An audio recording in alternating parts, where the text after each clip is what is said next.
Welcome to our newest adventure for first responder wellness. No one fights alone. In-depth conversations about mental health and culture in the first responder space. We're joined by your co-hosts Austin Pedersen and Brad Shepard. To the No One Fights Alone podcast. I am Brad Shepard, your co-host, alongside Austin Pedersen. Austin, how are you?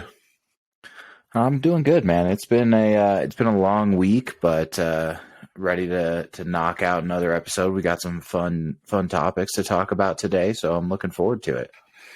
Man, I'm so excited to start this year off, and we started the year off with a bang. We just got back from travel. How was your travel? Mine was a little comical. How about yours? Oh, terrible! Absolutely terrible. Yeah, but it's one of those things where when you're headed to Nashville, you semi expect either the plane ride there or the plane ride back to be a little bit rough. Oh, for sure.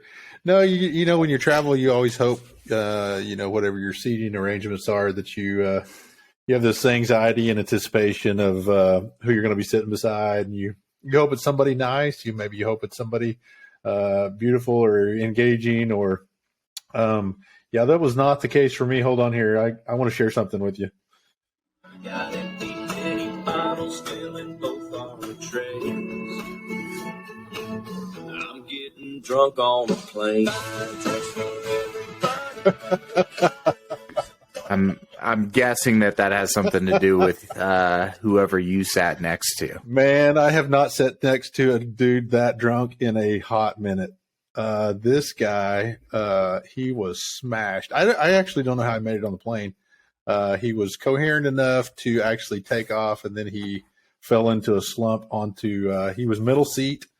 I'm kind of weird because I start taking window seats anymore because I don't want to chicken wing out in the aisle, but this dude, he ended up falling up against the guy on the aisle.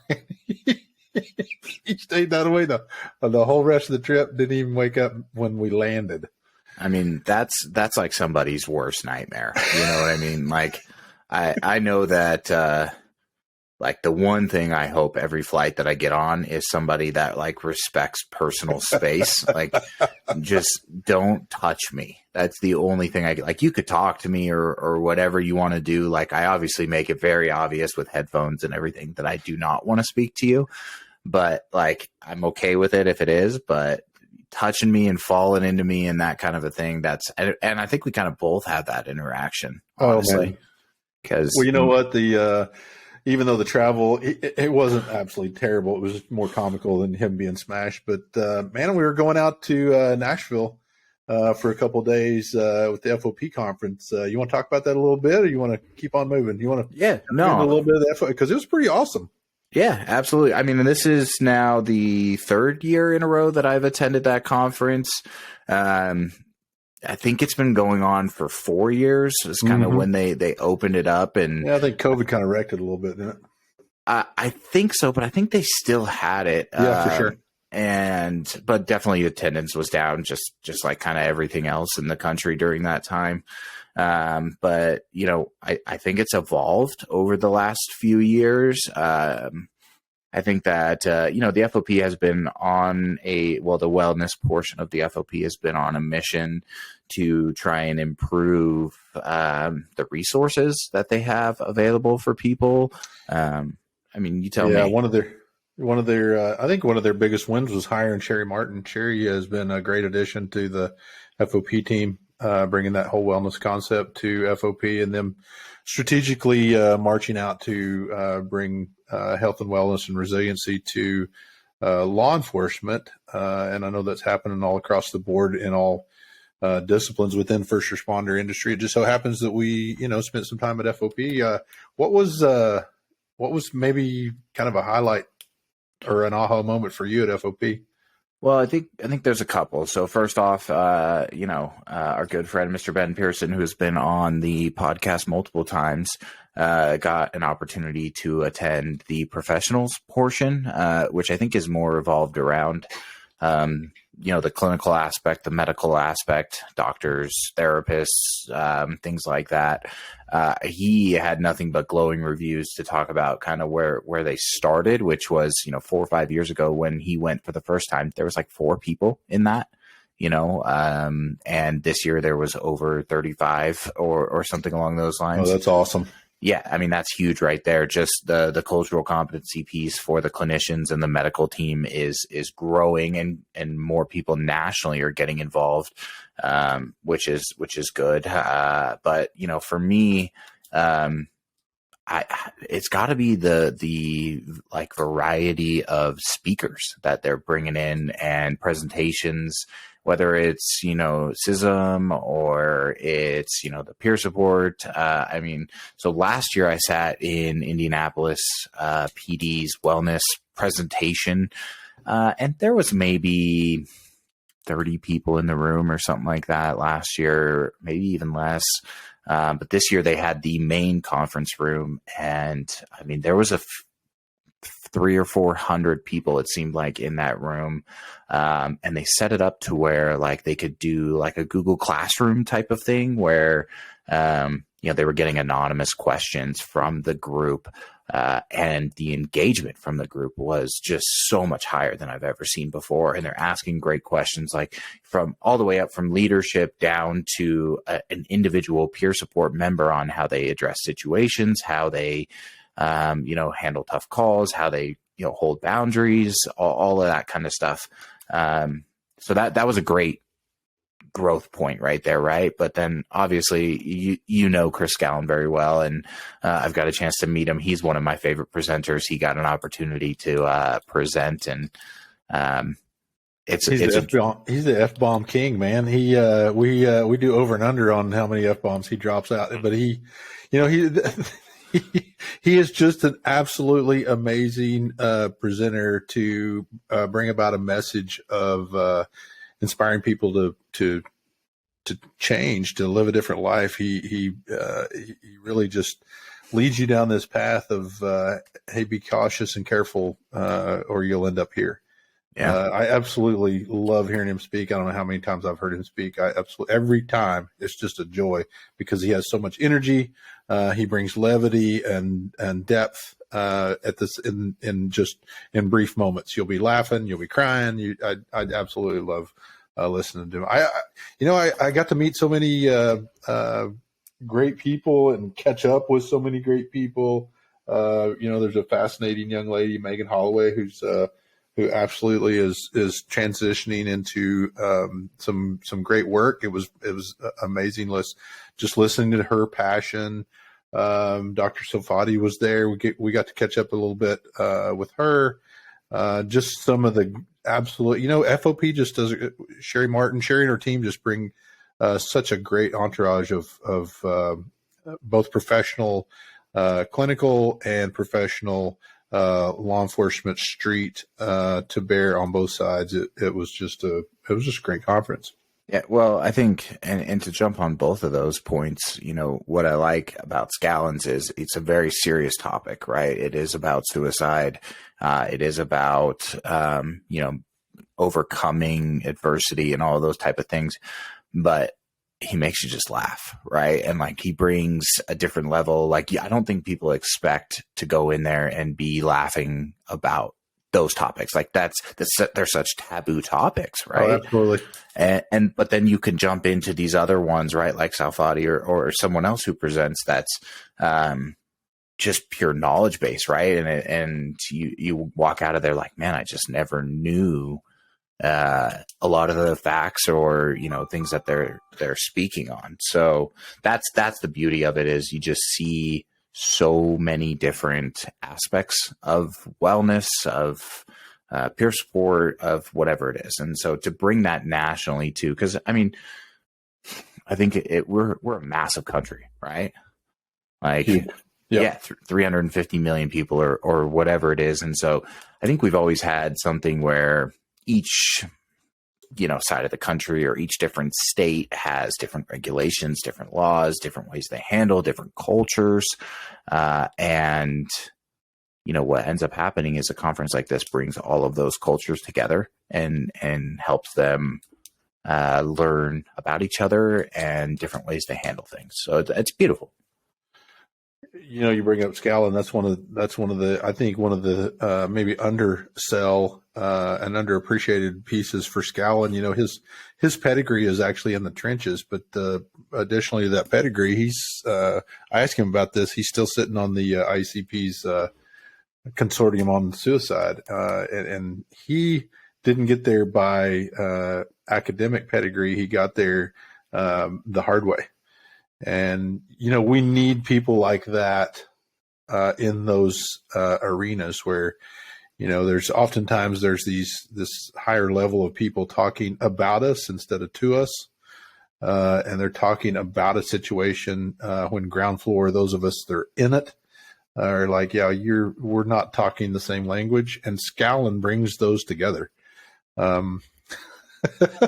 Oftentimes, much to the chagrin of the people that he's speaking to, he has so many great stories related to that because they don't know how to handle that guy. He's unique. He is a very unique specimen. Great friend, to Chateau as well. Absolutely, and that's one of the things though that I like is that when he speaks, people listen. Right, like that's commanding the room, that's commanding the group that you're speaking to, because there is a certain part about not just first responder culture, but our culture in general is like you tend to listen to somebody that's been through it, and when they can share their personal story of adversity and overcoming that and whatever it is, it commands respect. For sure. And that's sometimes can outweigh, especially in the first responder community, that can outweigh somebody who's been to college for 7 years, right? Or whatever it may be, a PhD or some type of academic, personal strength and knowledge can have more power than a book, right? I think it takes both, Austin. I think you got to have both. I think there has to be a balance. I think, although I think in, whatever platform or audience you're speaking to, I think oftentimes maybe one is a little bit louder or more needed than the other. But I think I think we're being well served by these great organizations like FOP and ICP, IFF of saying, hey, we need to get a balance going here on what's really happening in the trenches, and then what's happening at an academic level, research level, for what's happening.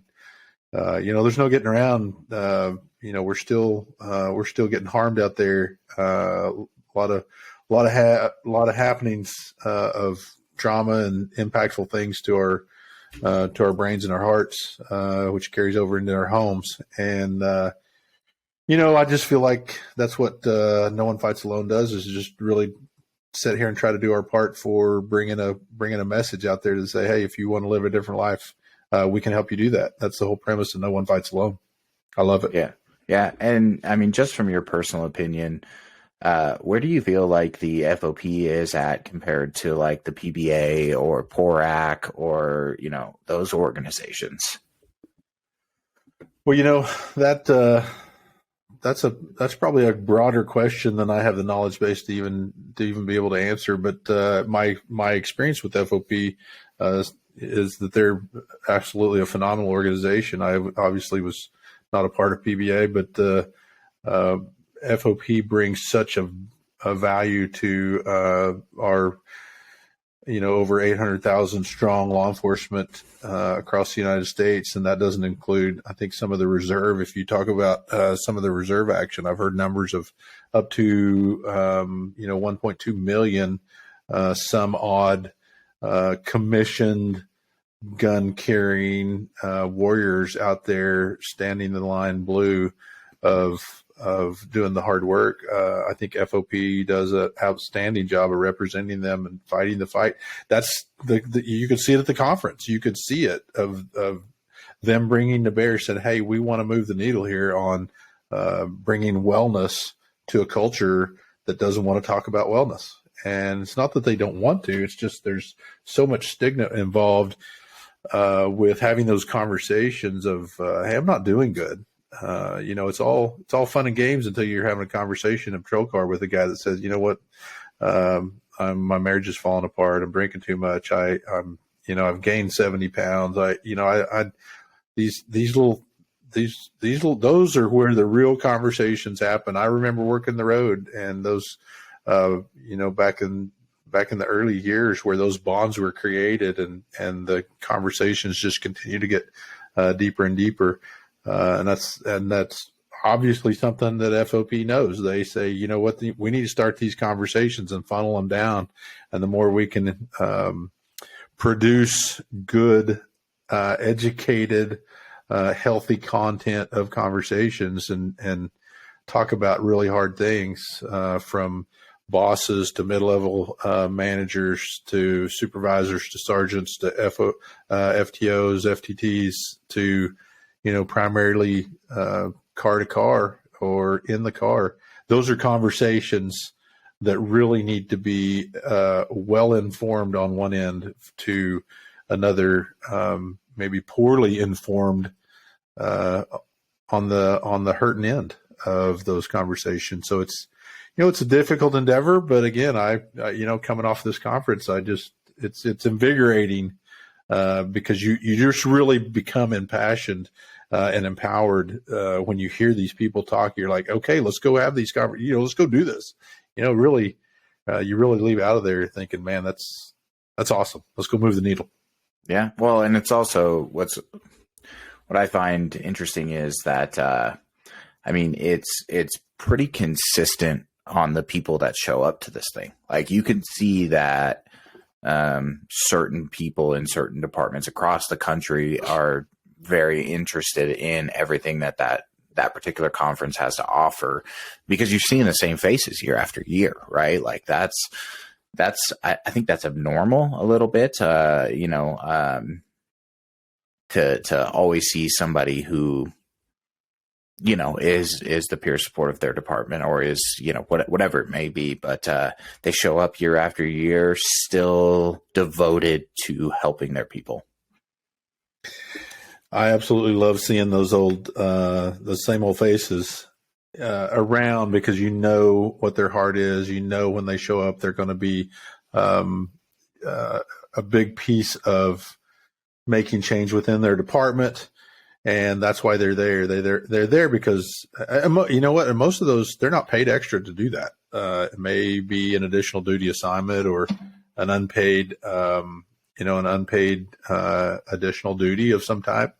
There was a lot of full-time wellness coordinators there as well. That is their primary job. They don't work the street anymore, and so it's such a large variety of people and different folks showing up within that. It's just pretty exciting. I met a yoga guy. I met a cop, and I can't remember his name I apologize to him right off the bat, but how uncharacteristic is it to sit there and have a cop conversation with a guy who said, yeah, I practice yoga on a regular basis. Are you kidding? 20 years ago, that dude, he would have got ostracized. And now it's becoming, a topic of, hey, this is something that's real and it works. It works for me. It wasn't even a question in his portion of the conversation. He's like, this has helped me tremendously. And you know what? I do yoga once in a while. I'm not very good at it. Matter of fact, let's just be bold and say I'm terrible at it, but it's really good for you. But this young man, really absolutely passionate about serving his yoga community. Vance Rowe. I just remembered his name. Vance Rowe was his name. And he has, there's no way possible I'm going to remember the agency he was with, maybe.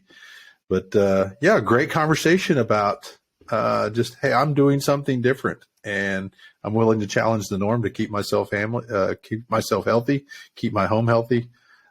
Great conversation. A lot of conversations like that. Awesome. Yeah. Yoga Rescue.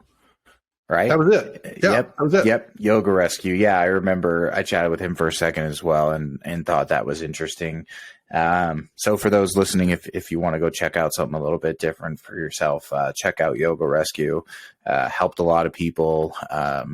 Figure out that. I mean, there's a ton. IFF is doing the same thing. There's a gentleman named Brandon Dryman out there who has spread yoga out to across the country, right? If that's, all the equivalent conferences, on the fireside, that's what he's doing and he's passionate about. And I remember, I think I started following him on social media a couple of years ago. And, from that, you see after years of him doing it, more and more people are starting to show up to the sessions that he's putting together. And it's getting some buy-in, and if that's someone's path and that's someone's journey and that's what's helping them, more power to them, The Yoga for First Responders organization, I actually follow them on some social media stuff. We're giving a lot of shout outs here right now, aren't we? Yeah. I followed them on social media, and they have a very significant following, and I think they're doing some great work. And somehow, I don't know the depths of it. I can't obviously speak to the intricacies of the why, but they're doing some great work in that trauma field.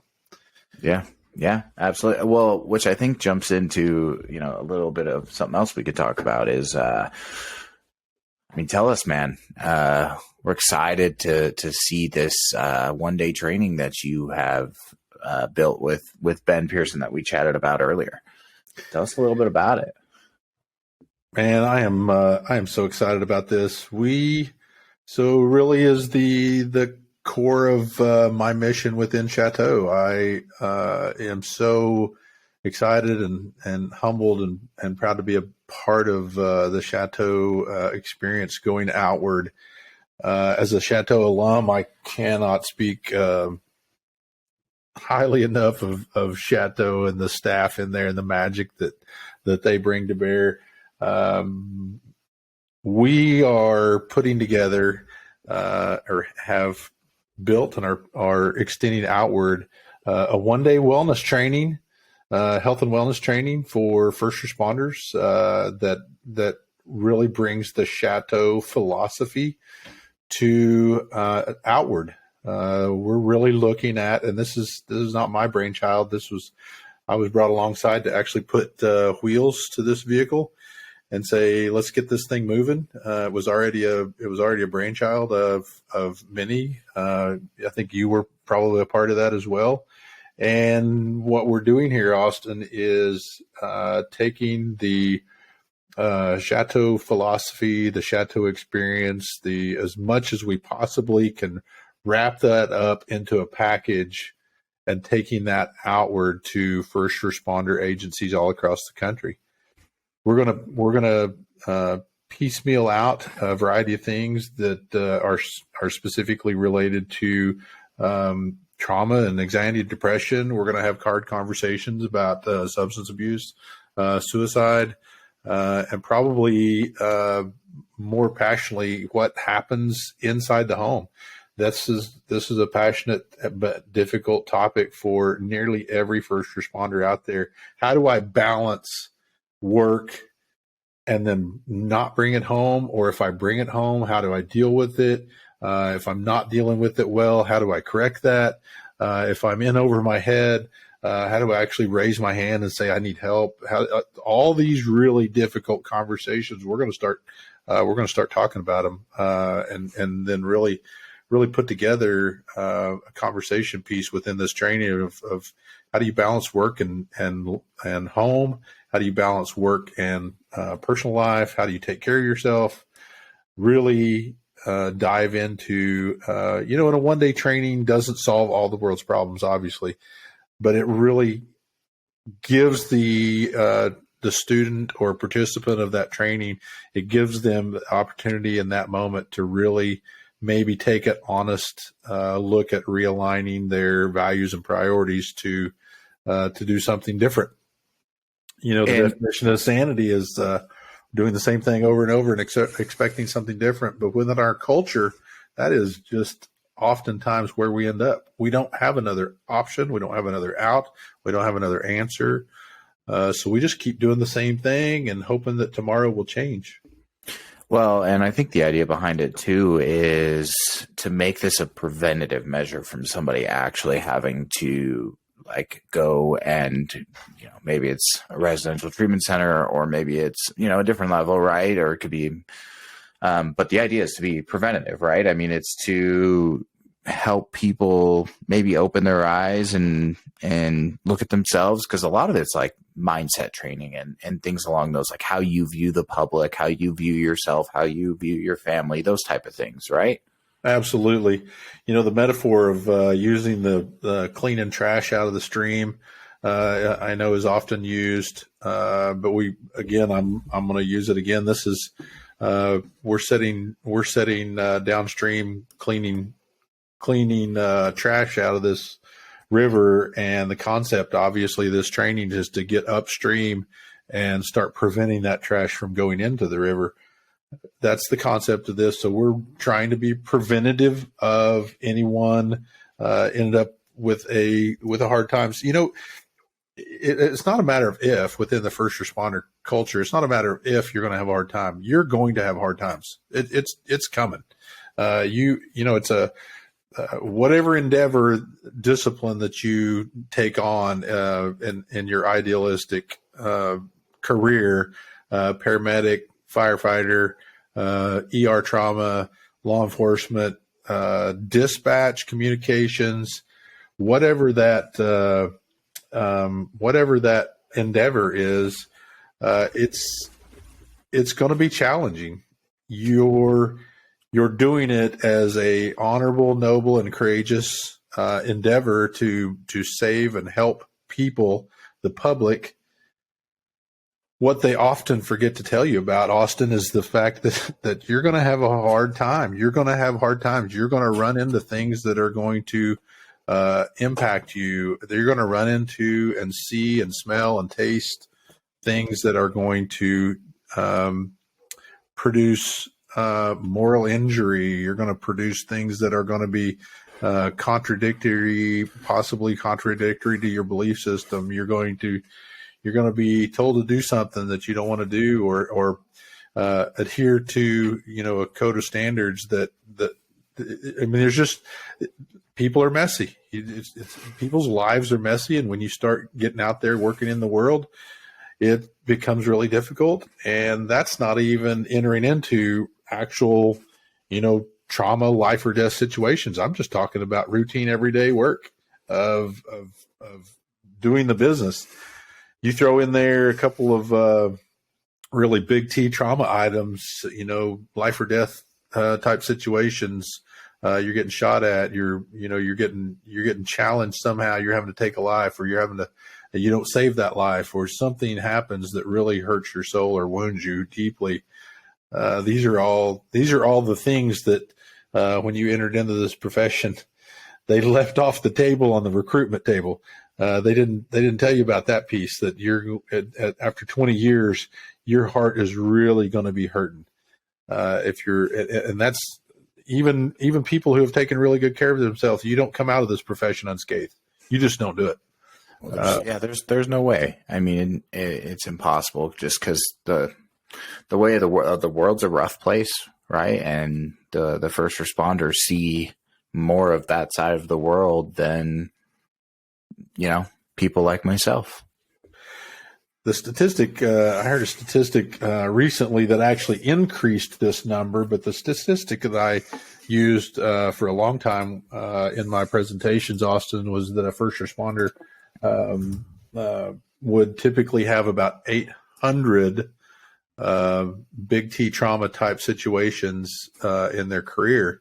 And I recently heard, and I need to validate that, so I don't want to say it on here until I've actually verified it, but the more recent data that I heard somebody say on a podcast was higher than that. That is a significant number of opportunities to wound your soul. So kind of bringing that full circle, I paint that stage to say, there's a lot of trainings out there, but there's a lot of business. There's a lot of need. There's a lot of work. There's a lot of people, agencies, officers, firefighters, communications that actually want the information. And we're just going to put ourselves in the lineup for saying, hey, we want to get out there, out in front, and give the information as best we see fit. And I'm partial to this, Austin. I'm partial to the uniqueness of Chateau. I think Chateau has something very special, and everybody that brings training out there, I know, feels the same way about their training. But I can brag on this one because it's mine. I'm helping produce it. It's actually Ben Pearson's, truth be told, at its core. But this is outward mindset training. It's actually helping you understand that instead of looking within, you're starting to look outside and say, what's really going on with the people around me and what's the impact I'm having on them. This is a pretty unique, holistic way of approaching their personal lives and careers. And I know that's a touchy-feely way, but I can honestly sit here and tell you this approach, the impact that this approach had on my life is amazing. It's absolutely amazing view to actually let that me, when I went through it, it gave me the opportunity to say, hey, this is you. What do you want to do with it? And adopt a style of living that is just unbelievable. Yeah, well, I think one of the major people out there that has kind of taken on that outward mindset approach, Chip Youth, who's the former SWAT guy from Kansas City, right? Yeah. This is one of his. He speaks on it probably, better than you or I can, obviously. But that outward mindset is a big part of what changed his outlook on work, on himself, on family, on all of that kind of stuff, right? And so, Arbinger's just a portion of that training, but realistically, I think it has a ton of information to it. I think it has a ton of value to learning all of those skills. And too, from what I'm hearing you say, is like you're not there to take away other trainings that people are doing or comparing. It's just different. Is that fair? Absolutely. This has, we're not in the competition business. We're in the business of impacting people's lives for the better. This is not a competition of sorts of saying mine's better than yours. This is the Chateau experience. End of sentence. It is what it is. And with Ben Pearson and Danny Warner's vision of saying, hey, we want to, use that metaphor again. We want to get upstream and start bringing preventative type information to bear to the first responder community. And let me just, can I just pause there for just a minute? And Ben and Danny's heart for the first responders is absolutely amazing.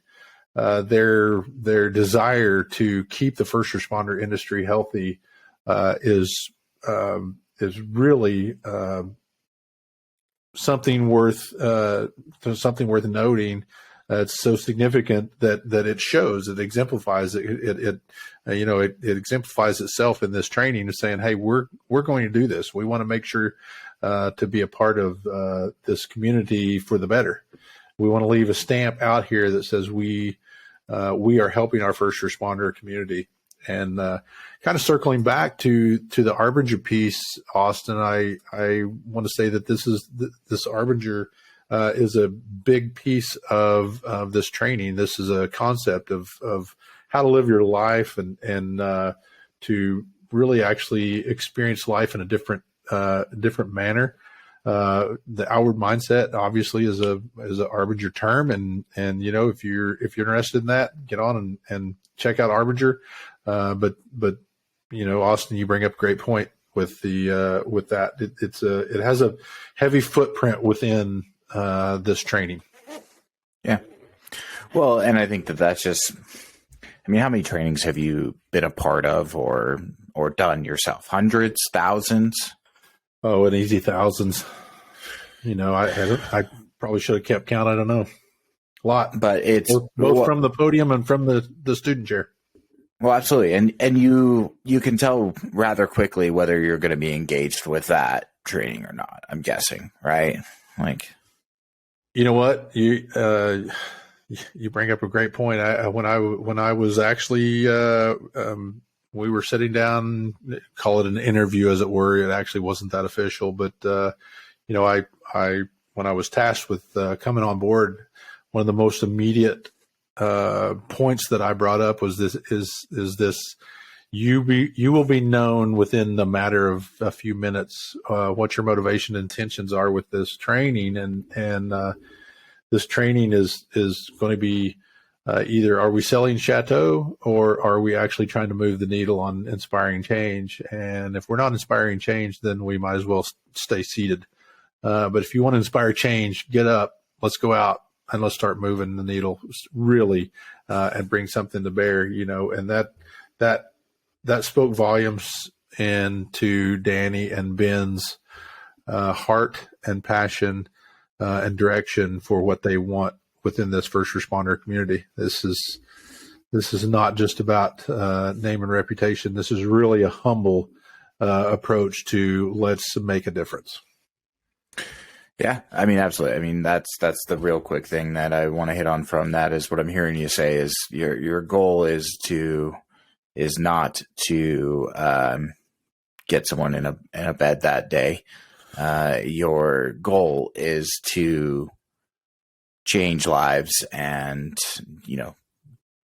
make a difference, right? Like, absolutely. Yeah. And you can do that without taking someone into a residential treatment program. You can do that in one day, right? With these people, there's going to be a few that really you can hit the heart with and help them move forward with change.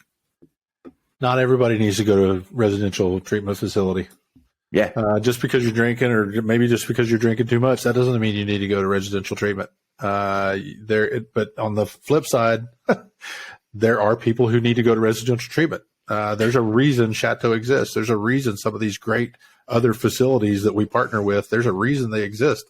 Because there's, for me, this was a lot of trauma. This was a lot of stuff that I had to unpack, and Chateau did that for me. Ben and his team, amazing team, did that for me. That doesn't mean everybody needs it. That doesn't mean you can't actually redirect your life early on in your career and say, you know what, I'm going to deal with a lot of this stuff early on. This training is about, specifically one of the things we talk about is shifting mindset. We're going to talk about, really turning into a different way of looking at and living your life. That's what the whole training is about. There's no magic to it, Austin.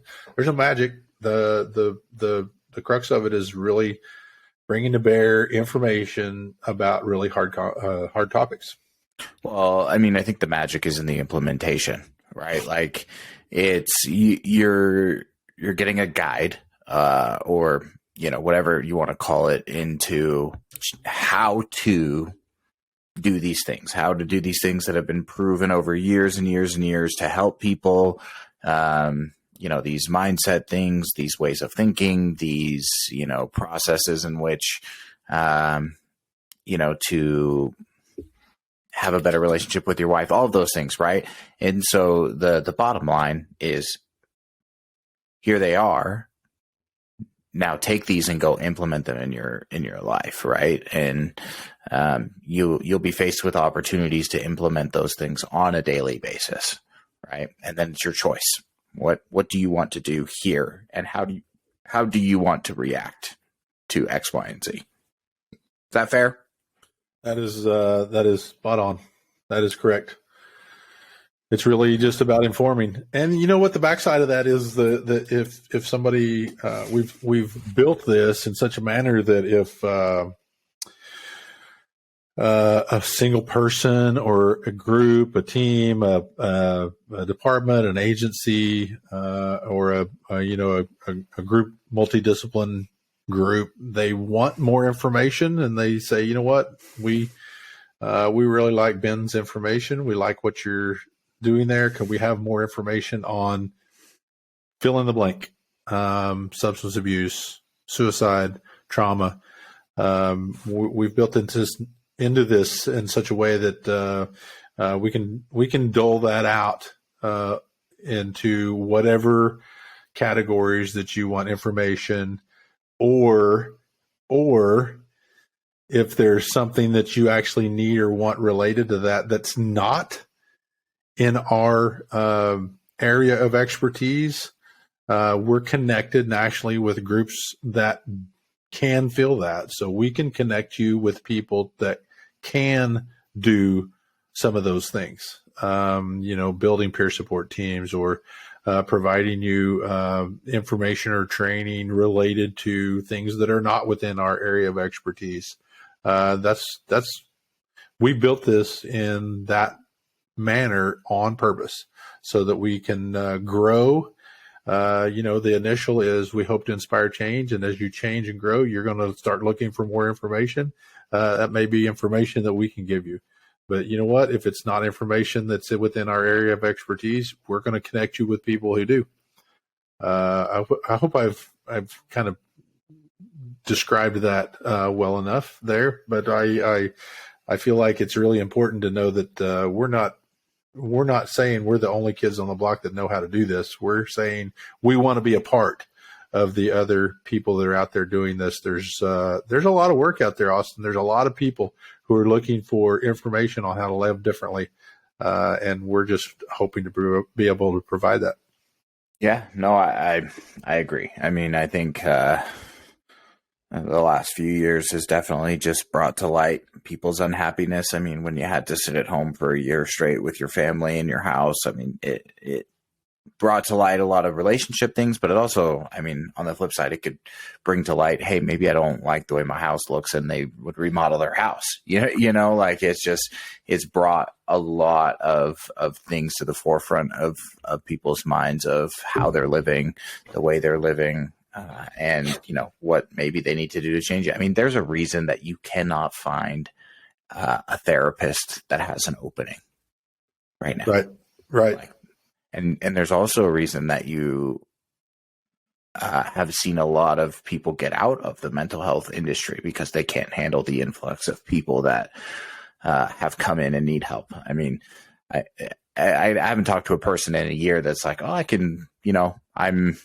I was able to call my psychiatrist and get in next day, right? They're like, well, the issue is I'm 3 months out. I'm, 60 days out, whatever it is, right? And so there's a huge shift. But then that also brings to light the fact that, well, now we don't have enough people to take care of this need, right? Like that's a huge issue in itself. Absolutely agree.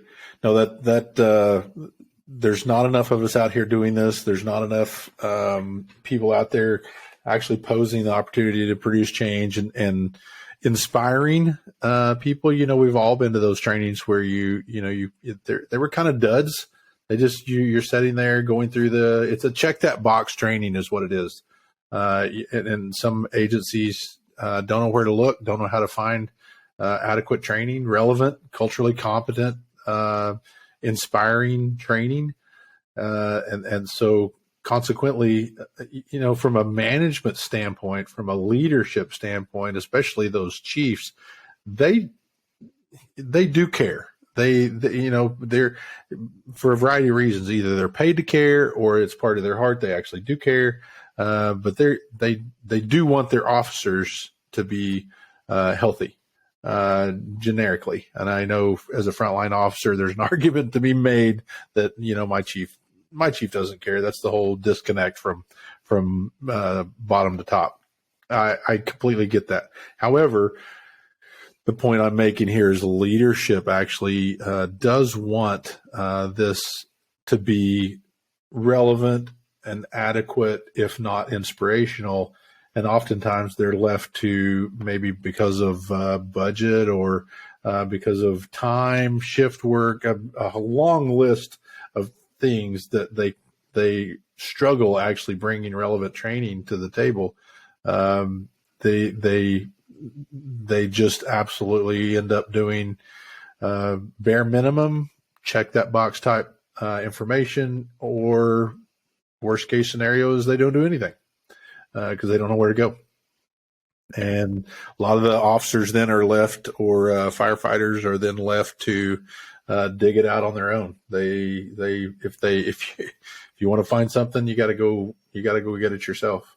And you end up meeting a lot of folks at these conferences that I'm here because I want to do something different. I want something different for my team. You meet a lot of those folks out there running across the United States. I've met them. I've met quite a few of them. Yeah, well, and in saying that, that's what we were speaking on earlier. Is if you are at a department that is like that, which they just don't have the proper resources, I mean, there's a ton of things out here now that you could do, whether it's the FOP wellness, whether it's ICP, whether it's COPS, concerns of police survivors, there are some good options now for people to go attend or go do and meet some of the right people, attend some of the right courses, and start implementing what they need to in their department, right? Like we're not at the point we were 15, 20 years ago where there just really weren't these resources. Like they're there now. Don't you think? They are there. It's a matter of finding them, knowing about them, getting that information in the right place, and getting ahead of the situation. We're way out ahead on shootings this year. Shootings this year are up with already. We just kicked off 2023, and the FOP numbers are gigantic. The suicide numbers are down a little bit, but they're still here. Every time, if there's not a 0 on the suicide number, then we're doing something wrong. We're missing an opportunity there to save a life within ourselves. So, there's still work to be done out there. And that's a mission to us all. Anybody who's willing to step up and say, I'm willing to bring a resiliency training to bear, a health and wellness training to bear, some type of informational training to bear to help this industry. We're lining up. We're just saying we're going to be a part of that team. We're going to be a part of that group. And I think it's important here. I don't want to miss this opportunity, Austin, to kind of know how to find us. So if you're looking at or interested in this training, you can find us on our website, the chateaurecovery.com website. There's a first responder drop-down menu that actually has first responder resiliency training. There's a flyer on there. If nothing else, you can reach out through that website. I certainly don't mind giving my email on this. It's Brad at chateaurecovery.com. If this is something you're interested in, shoot me an email. Austin or I, either one, will field that conversation, see how we can get training to you. But if this is something you're interested in, drop me a line, drop me a note. You can find us on Facebook as well, First Responder Resiliency, and check us out there a little bit. But jump on our website and take a look at our first responder program. We really, I'm excited. I'm the newest member of Chateau. Just come on in December, and I just am super excited to be a part of this. I love this mission, and I'm looking forward to 2023 being a great year to kick this off. Yeah, and I guess another, you can kind of concrete. I mean, you'll be doing your training in April in Indiana, in the Indianapolis area, with a few departments. If someone's listening from that area that also wants to join in on that, they're more than welcome. Contact Brad or what he just had spoken about. But we're about done for the day, but let's say this. Next week, we're going to go back to a little bit of our older format. We're going to bring a guest on. go through their story, go maybe, if they're with an organization, whatever their organization is about with first responders. But we're looking forward to bringing some guests back this season and hearing their stories. I absolutely love it. And I'm excited to be here. Love the podcast. I'm looking forward to a banner year of having some conversations with some great people. I've peeked at the lineup. The lineup's amazing, Austin. We're going to